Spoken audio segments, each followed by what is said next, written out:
হয়েছে এদেশের হক্কানি উলামায়ে কেরামের ভাষ্যকার শাইখুল হাদিস আল্লামা মঞ্জুরুল ইসলাম আফেন্দি সাহেব দামাত বরকাতুহু আমাদের মঞ্চে উপস্থিত হয়েছেন। সবাই জুড়ে শুরু বলি আলহামদুলিল্লাহ। মুহতারাম হাজিরিন, আজকের মাহফিলের সম্মানিত প্রধান অতিথি সাহেব আল্লামা মঞ্জুরুল ইসলাম আফেন্দি দামাত বরকাতুহুকে সম্মাননা ক্রেস্ট প্রদান করবেন খাদিমুল কোরআন পরিষদ দেওবাড়ি ইউনিয়নের সম্মানিত সাধারণ সম্পাদক, দেওবাড়ি ইউনিয়ন প্রবাসী কল্যাণ ট্রাস্টের প্রতিষ্ঠাতা সভাপতি, বিগত ইউনিয়ন পরিষদ নির্বাচনে যিনি খেজুর গাছ প্রতীক নিয়ে গোত্র ইউনিয়নে নির্বাচন করেছিলেন, বিশিষ্ট সমাজসেবক জনাব আলহাজ এনামুল ইসলাম ভাই আজকের প্রধান অতিথির হাতে সম্মাননা ক্রেস্ট তুলে দেবেন।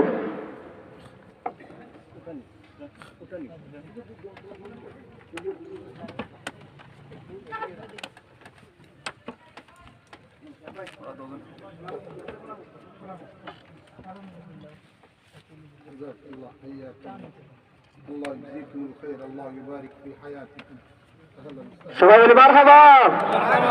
মুহতারাম হাজিরিন, সময় অত্যন্ত স্বল্প, হযরতের আরেকটি প্রোগ্রাম রয়েছে কোম্পানিগঞ্জে, এই জন্য আমরা সময় আর নষ্ট করব না।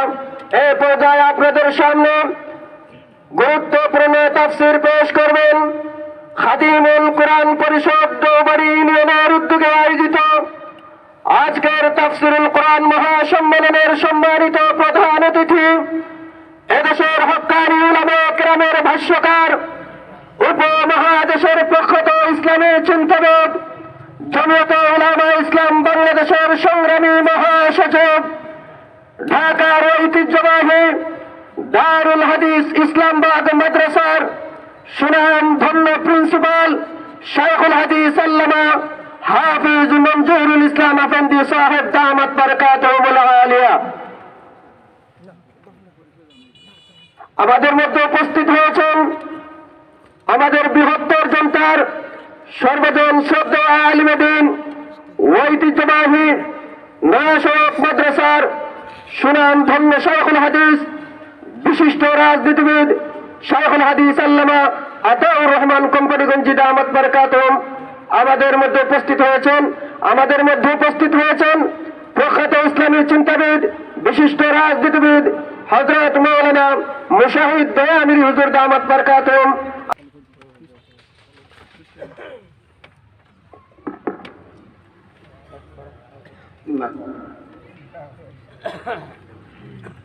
السلام عليكم ورحمة الله وبركاته.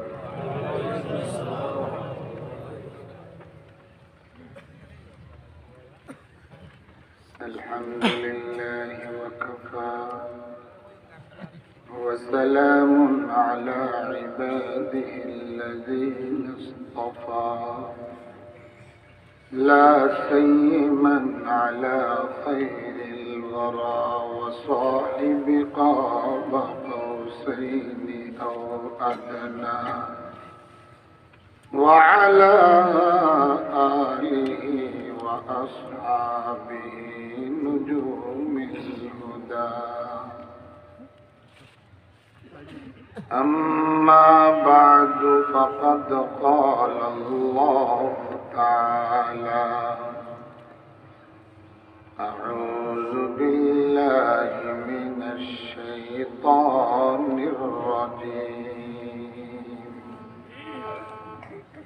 بسم الله الرحمن الرحيم. وأوحينا إلى أم موسى أن أرضعيه فإذا خفت عليه فألقيه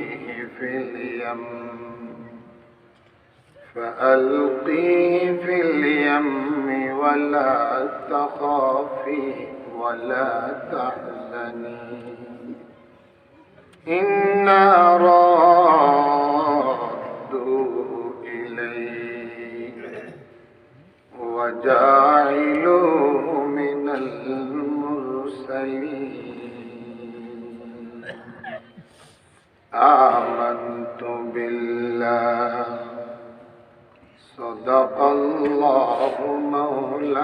القرآن العظيم اللهم صل على محمد وعلى آل محمد كما صليت على إبراهيم وعلى آل إبراهيم إنك حميد مجيد اللهم بارك على محمد وعلى آل محمد كما باركت على إبراهيم وعلى آل إبراهيم إنك حميد مجيد जफा जो इश्क में होती है वो जफा ही नहीं जफा जो इश्क में होती है वो जफा ही नहीं सितम न हो तो मोहब्बत में कुछ मजा ही नहीं सितम न हो तो मोहब्बत में कुछ मजा ही नहीं उल्फत में बराबर के वफा हो के जफा हो हर चीज में लज्जत है अगर दिल में मजा हो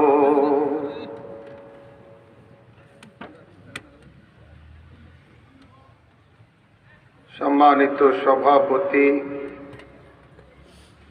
মঞ্চে উপস্থিত হযরত উলামায়ে কেরাম मेहमानान इज़ाम मुरब्बियान किराम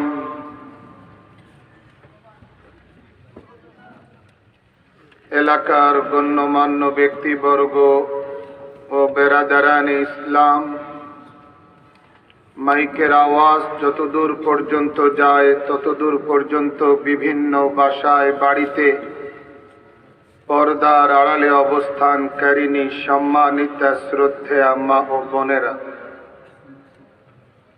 প্রথমেই মহান সৃষ্টিকর্তা মহান পরওয়ারদিগারে আলম আল্লাহ জাল্লা জালালুহু আম্মা নওয়ালুহুর শাহী বারগাহে লাখো কোটি শুকরিয়া আদায় করছি যিনি বড় মেহেরবানি করে দয়া আর অনুগ্রহ আর অনুকম্পা প্রদর্শন করে আমাদেরকে মানবতার মুক্তির সনদ পবিত্র কোরআনে কারীমের মাহফিলে অংশগ্রহণ করার পার্টিসিপেট করার তৌফিক প্রদান করেছেন আমরা এই বরকতময় মাহফিলে আসতে পেরেছি আল্লাহর তৌফিক প্রাপ্ত হয়ে অতএব সেই মহামহিম প্রতিপালক রব্বে করিম রব্বে আরশে আজিমের শাহী দরবারে কালিমাতুশ শুকর পড়ে নেই সবাই পড়ুন বলুন আলহামদুলিল্লাহ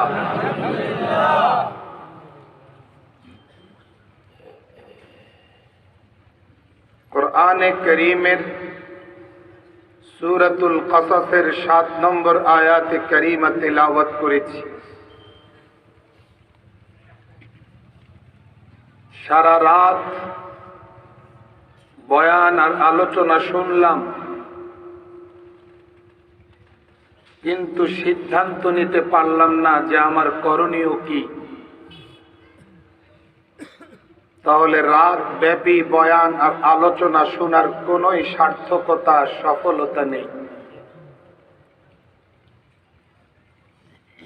আলোচনা যদি পরিমাণে কমও বলা হয় কমও শোনা হয় আর বক্তা শ্রোতা মিলে যদি আমরা সিদ্ধান্ত গ্রহণ করতে পারি যে হ্যাঁ অ্যাজ এ মুসলিম মুসলমান হিসেবে আমার এই করণীয় আমার এটাই সিদ্ধান্ত এবং গৃহীত সিদ্ধান্তটি যদি সঠিক হয় তাহলে অল্প বলা অল্প শোনাটাও সার্থক হয়।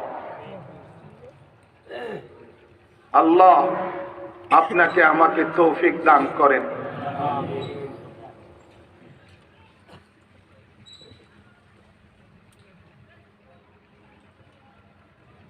মুহতারাম হাজিরিন, সম্মানিত শ্রোতা ভাইরা আমার,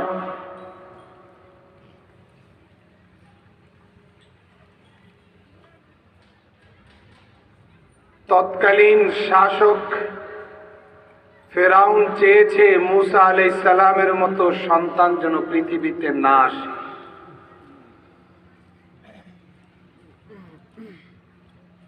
এই সন্তান ভূমিষ্ঠ হওয়ার পথে যত যত বাধা সৃষ্টি করা যায় তত তত বাধা সৃষ্টি করা হয়েছে, কিন্তু তার টার্গেট পূরণ হয়নি, চেষ্টা সফল হয়নি। হয়েছে সেটাই যা আমার আল্লাহ চেয়েছেন।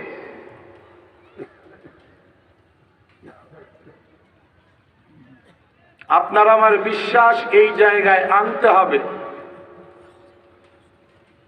আমরা বর্তমানে বস্তু নির্ভর হয়ে পড়েছি, আসবাব নির্ভর হয়ে পড়েছি, উপাদান উপকরণ নির্ভরতা আমাদের অনেক বেড়ে গেছে এবং কার্যত মনে হয় যে আসবাবকে আমরা আসবাব রাখি নাই, আসবাবকে খোদা বানাই ফেলছি।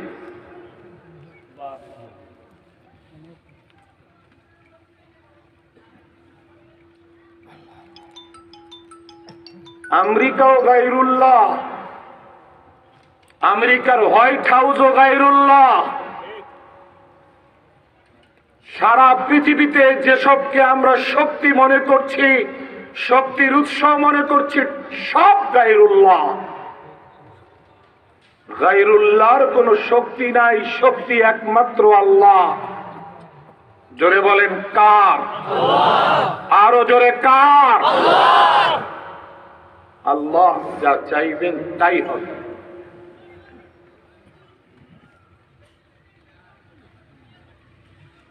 মুহতারাম হাজিরিন, আমরা হাদিস শরীফে পেয়েছি, পড়েছি, শুনেছি, قال النبي صلى الله عليه وسلم ذاق طعم الإيمان من رضي بالله ربا وبالإسلام دينا وبمحمد صلى الله عليه وسلم نبيا ورسولا। নবী আকরাম সাল্লাল্লাহু আলাইহি ওয়াসাল্লাম ইরশাদ ফরমান, ওই ব্যক্তি ঈমানের মজা আর স্বাদ পাবে, টেস্ট পাবে, যে আল্লাহকে রব হিসেবে পেয়ে সন্তুষ্ট হয়, ইসলামকে ধর্ম হিসেবে পেয়ে সন্তুষ্ট হয় এবং হযরত মুহাম্মদ মুস্তাফা সাল্লাল্লাহু আলাইহি ওয়াসাল্লামকে নবী আর রাসূল হিসেবে পেয়ে সন্তুষ্ট হয়। আল্লাহকে রব হিসেবে পেয়ে সন্তুষ্ট হতে হবে, ইসলামকে ধর্ম হিসেবে পেয়ে সন্তুষ্ট হতে হবে, নবী আকরাম সাল্লাল্লাহু আলাইহি সাল্লামকে আল্লাহর নবী আর রাসূল হিসেবে পাইয়া সন্তুষ্ট হতে হবে।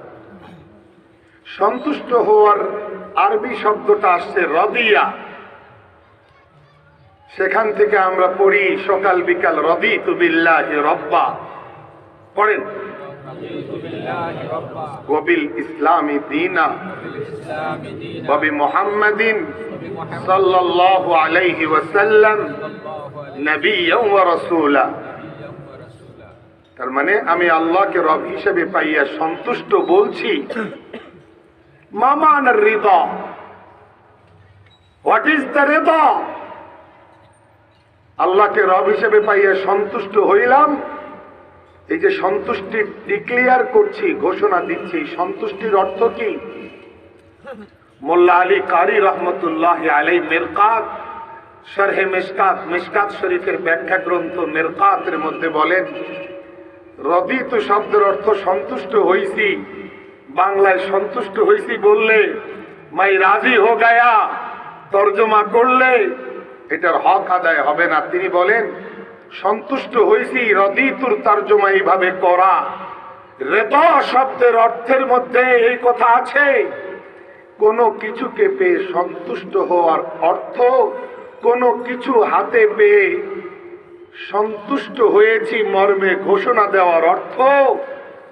এই ঘোষণাটা সত্য হয় তখন যখন ওই বস্তুর বাইরে অন্য কোনো বস্তুর দিকে নজর দেওয়া না হয়। বুঝাইতে পারলাম? ভাষা মনে হয় ক্লিয়ার হচ্ছে না।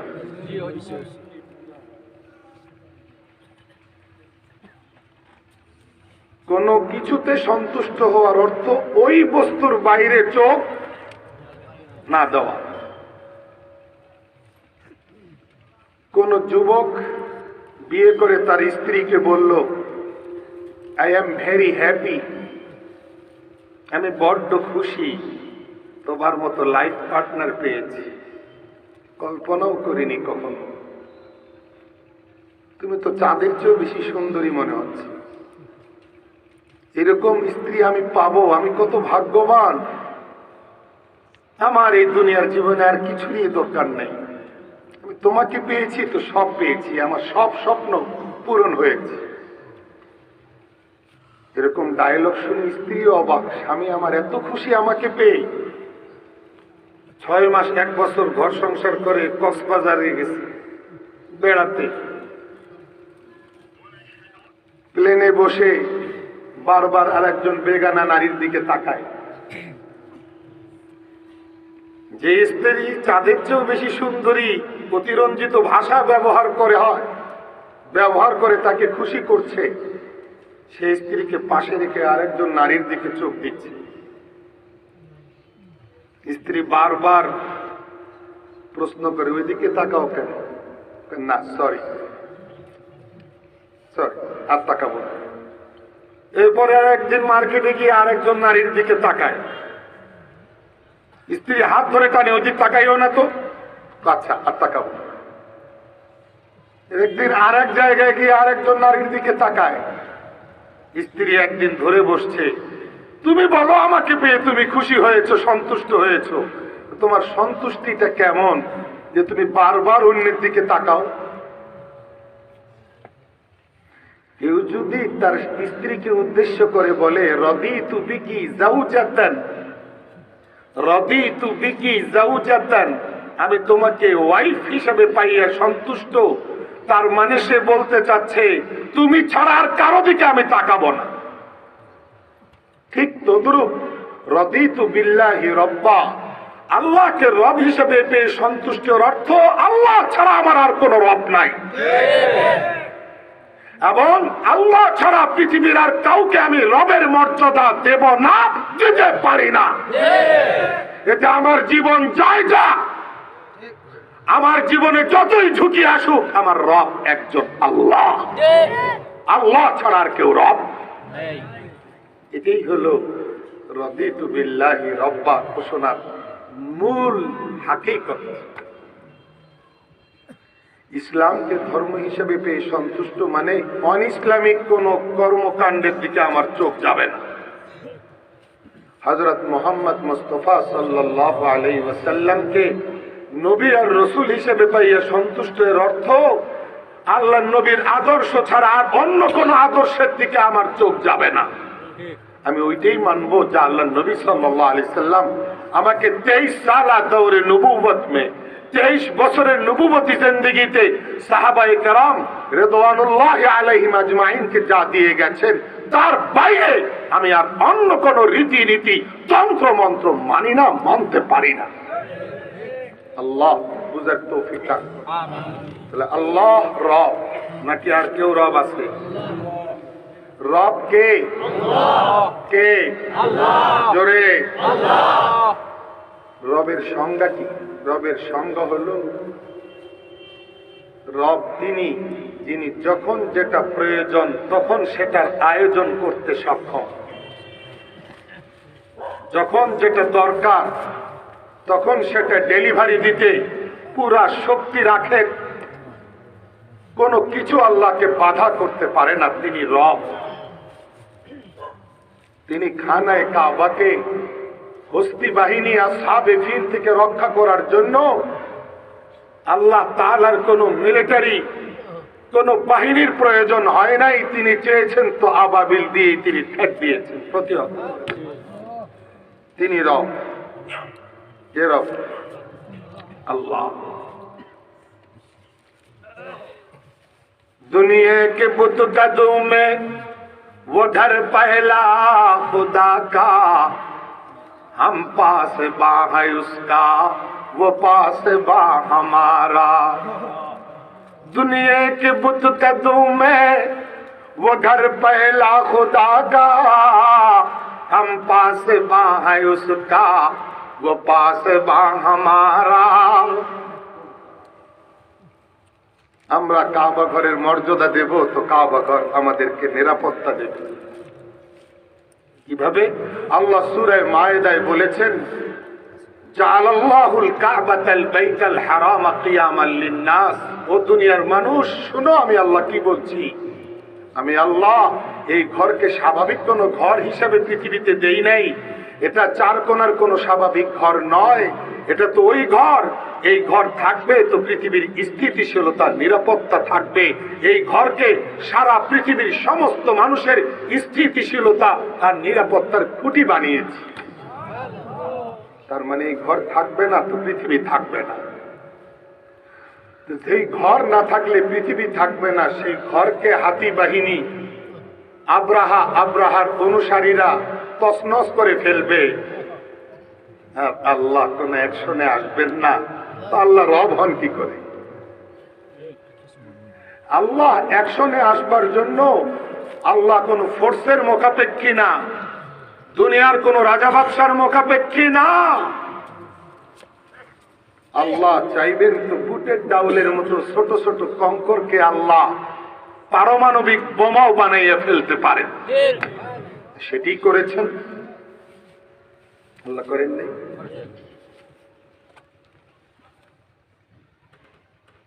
जहन में जो गिर गया वो ला इंतहा क्यों कर हुआ, जो समझ में आ गया फिर वो खुदा क्यों कर हुआ। আল্লাহ যে কি পরিমাণ শক্তির মালিক, এটা মানুষ তার ব্রেন দিয়ে কোনোদিন অনুমান করতে পারবে না। এমন কিয়ামত পর্যন্ত পৃথিবীতে এইরকম কোন প্রযুক্তি আসবেও না যে প্রযুক্তি দিয়ে আল্লাহর অসীম শক্তি মাপা যাবে। ঠিক না বেটি? আল্লাহ আমাদেরকে হেদায়েত দান করেন। ফেরাউন চায় মুসা আলাইহিস সালাম যেন জমিনে জন্ম না নেয়।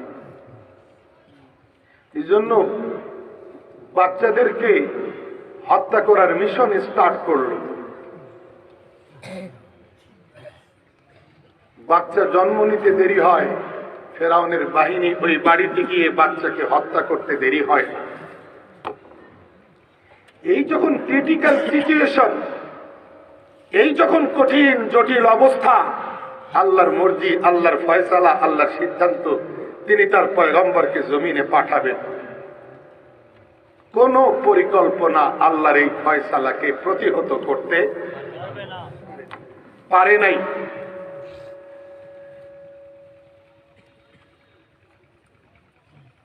একটা পর্যায়ে মুসা আলাইহিস সালাম মায়ের পেটে চলে আসলেন। সুবহানাল্লাহ। বাচ্চা মাতৃগর্ভে চলে আসতে, বাচ্চা কনসেপ্ট করার পরে নারীদের শরীরের ওজন বাড়ে, আকৃতিতে পরিবর্তন আসে। কিন্তু মুসা আলাইহিস সালামের মা জননীর শারীরিক আকৃতিতে কোনো পরিবর্তন আসে নাই। তার মানে দুনিয়ার সব নারী গর্ভবতী হওয়ার পরে পরিবর্তন আসে, ব্যতিক্রম মুসা আলাইহিস সালামের মা জননী, এখানে কোনো শারীরিক পরিবর্তন আসে না। মানে আল্লাহ পাক কোনো পরিবর্তন না দিয়া তার পয়গম্বরের নিরাপত্তা শতভাগ নিশ্চিত করে দিলেন। সুবহানাল্লাহ। এটা কার কাজ? আল্লাহ। যিনি রব তার কাজ। যখন যেটা দরকার তখন সেটা তিনি করেন। এটা যার করার ক্ষমতা আছে তিনি রব। সময় চলে আসলো, ধাত্রীকে ডেকে আনলেন। মুসা আলাইহিস সালামের মা বললেন, তুমি তো ডেলিভারি কাজ করে গিয়ে প্রশাসনকে বলে দাও, আমার বাচ্চাটার ক্ষেত্রেও কি বলে দিবা? তুমি তো শুধু ধাত্রী না, আমার বান্ধবীও তো। তোমার সঙ্গে আমার মাইকের সাউন্ডটা একটু কমান, অল্প একটু কমান। মুসা আলাইহিস সালামের মা ধাত্রীকে বলছেন, তোমার সঙ্গে আমার অনেক দিনের বন্ধুত্ব, প্লিজ তুমি এই ডেলিভারির খবরটা গোয়েন্দা বাহিনীকে দিও না। আপাতত মাথা ঝুলাইয়া বলে, ঠিক আছে, মনে মনে পরিকল্পনা করে রাখছে, বাইরে গিয়ে বলে দিব, কারণ পয়সা পাওয়া যায়। কিন্তু আল্লাহর কুদরত, বাচ্চা যখন মাতৃগর্ভ থেকে ভূমিষ্ঠ হলেন আর ধাত্রী যখন কোলে নিলেন, ধাত্রী এমন দৃশ্য দেখলেন যেটা ইতিপূর্বে আর কোনো জায়গায় দেখেন নাই। মুসা আলাইহিস সালাম নামক এই নবজাতকের দুই চোখের মাঝখান থেকে একটা অদ্ভুত কিসেমের আলো বের হয়ে গেল। সাথে সাথে ধাত্রীর কলবের মধ্যে বাচ্চার প্রতি মহব্বত তৈরি হয়ে গেল। এই মহব্বত তৈরি হওয়ার পরে তিনি সিদ্ধান্ত নিলেন, এই খবরটা আর আমি দেব না। আল্লাহ এই লাইনেও নিরাপত্তা দিলেন।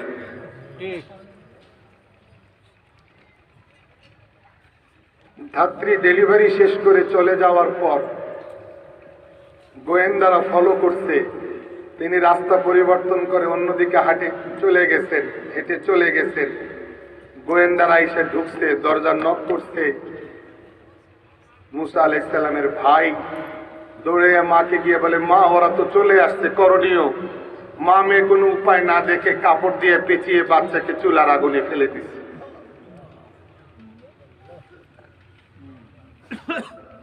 দরজা খুলে দিছে, ফেরাউনের বাহিনী এসে পুরো বাড়ি সার্চ করে তল্লাশি করে কিছু না পাইয়া খালি হাতে ফিরে গেছে।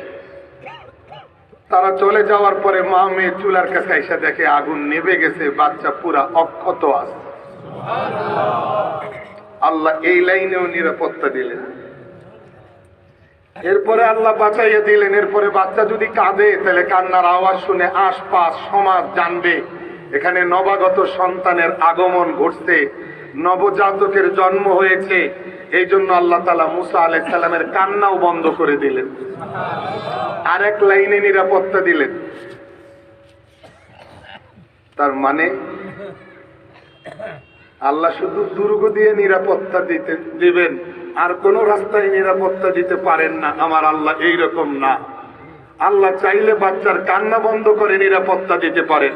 আল্লাহ চাইলে মা জননীর শারীরিক আকৃতি বৃদ্ধি না করে আকৃতিতে পরিবর্তন না এনেও নিরাপত্তা নিশ্চিত করতে পারেন। আল্লাহ চাইলে ধাত্রীর মনকে নরম করে দিয়েও নিরাপত্তা বিধান করতে পারেন।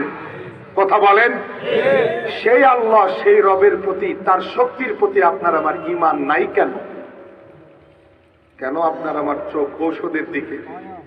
কেন আপনার আমার দৃষ্টি ডাক্তারের দিকে?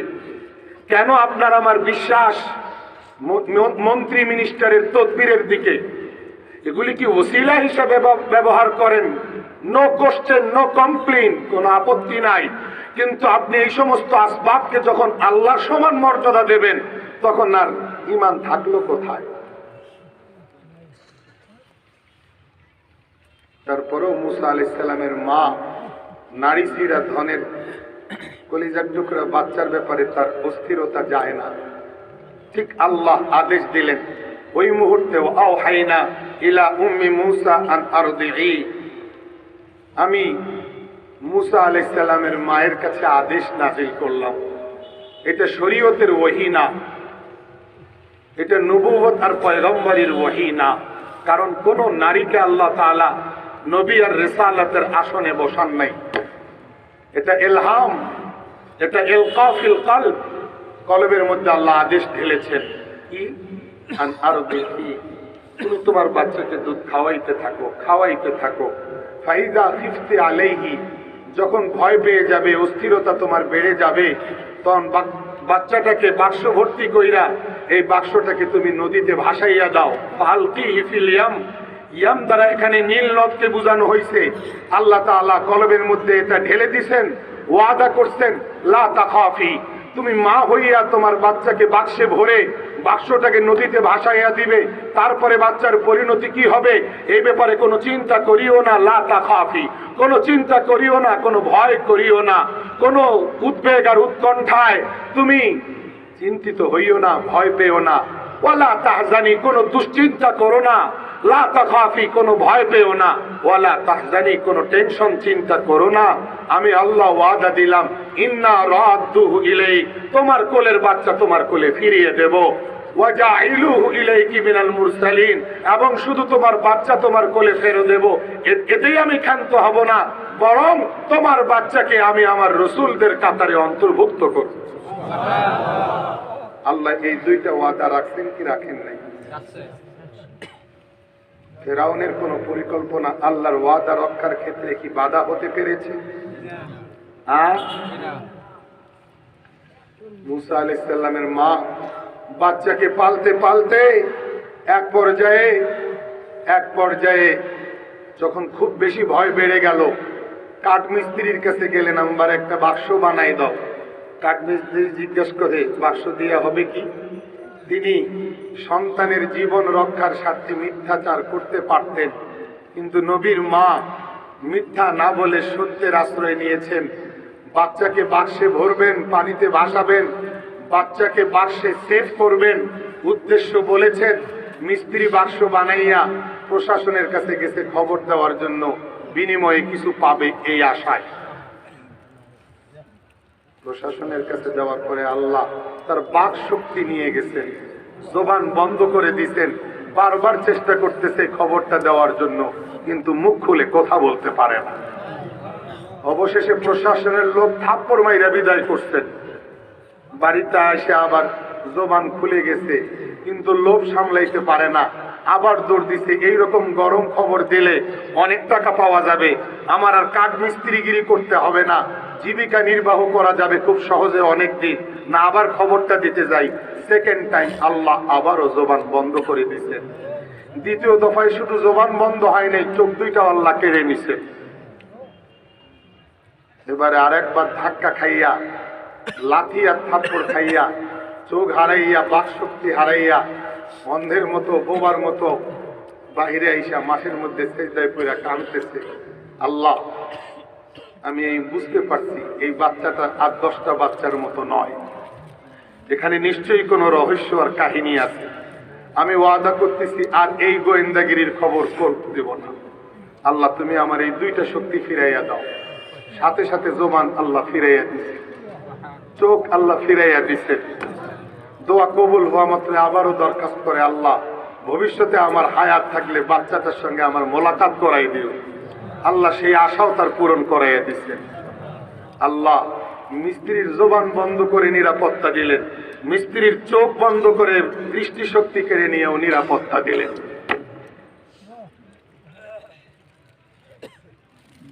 কেউ যদি অল্পতে সাইজ না হয়, তাহলে ভবিষ্যতে করুণ পরিণতি অপেক্ষা করতেছে। প্রথমবার জবান হারাইয়া রাস্তা ঠিক হয় নাই, প্রথমবার বাকশক্তি হারাইয়া সাইজ হয় নাই, পরিণতিতে কিন্তু চোখও হারাইতে হয়েছে। বুঝেন নাই? সোজা হয়ে যেতে হবে।